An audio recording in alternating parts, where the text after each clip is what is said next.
Étant Aspaway, je suis du côté des fournisseurs de ce qui se passe sous le capot, hein, puisque nous, on fait de l'infogérance sur des solutions cloud d'IBM, que ce soit en cloud privé, en cloud public, et on apporte donc des services managés au-dessus de toutes ces infrastructures cloud. Quels seraient les conseils que vous donnez, à nos clients, qui sont beaucoup des éditeurs de logiciels d'ailleurs? On a 70 éditeurs de logiciels qui font confiance à Aspaway pour le maintien en conditions opérationnelles de leur plateforme SaaS. Et donc aux éditeurs de logiciels, premièrement, le conseil que vous pourriez leur donner.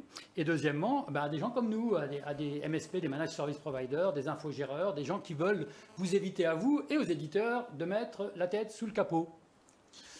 Alors, donc j'ai en tête plusieurs éditeurs, une boîte où ils sont une dizaine, une autre ils sont une soixantaine, une autre ils sont une centaine de personnes.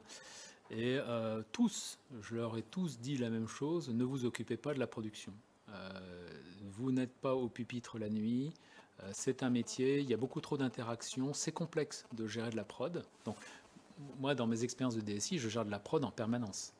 Voilà. En ce moment, j'ai des problèmes là, à gérer. C'est un métier complexe, ça n'est pas le cœur de métier de l'éditeur, ça n'est pas différenciant.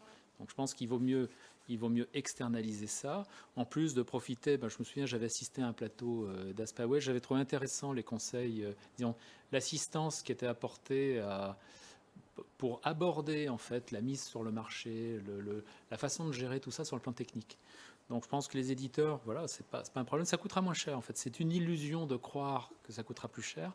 Et les clients sont très exigeants de nous, utilisateurs, à partir du moment où on consomme un service par le cloud. On n'a pas oublié la fameuse promesse 99,999% de disponibilité, qui veut dire 8 minutes de panne par an.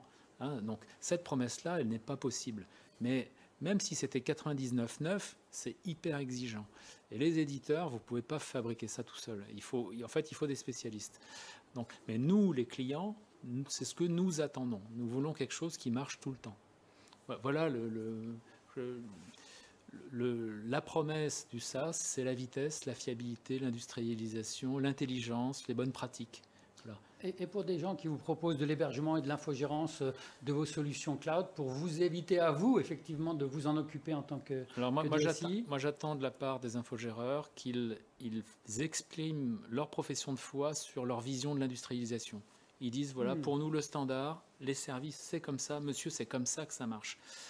Et de l'autre côté, il faut arrêter de jouer les technologues, chacun son métier. Si on veut jouer le technologue, on va bosser chez un infogéreur. Mais sinon, on arrête de toucher, ça devient de plus en plus complexe. Et en même temps, il y a une consolidation qui fait qu'il y a un écart de coût important entre fabriquer le service soi-même ou le confier à un spécialiste. David, un conseil pour les fournisseurs? Conseil, effectivement, en tant que directeur techno, je pense qu'on a besoin d'être rassuré. Parce qu'on met notre tête sur le vidéo quand on fait confiance et quand on déporte un service critique de l'entreprise à l'extérieur.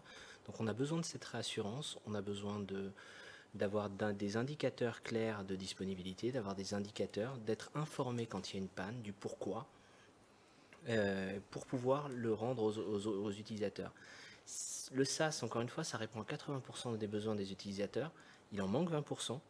Ces 20%, il faut qu'on les compense par de la réassurance et de l'information. Il faut de la transparence. Sur ces bonnes paroles, on va se quitter pour l'instant. À bientôt sur une nouvelle séquence de Ça se discute.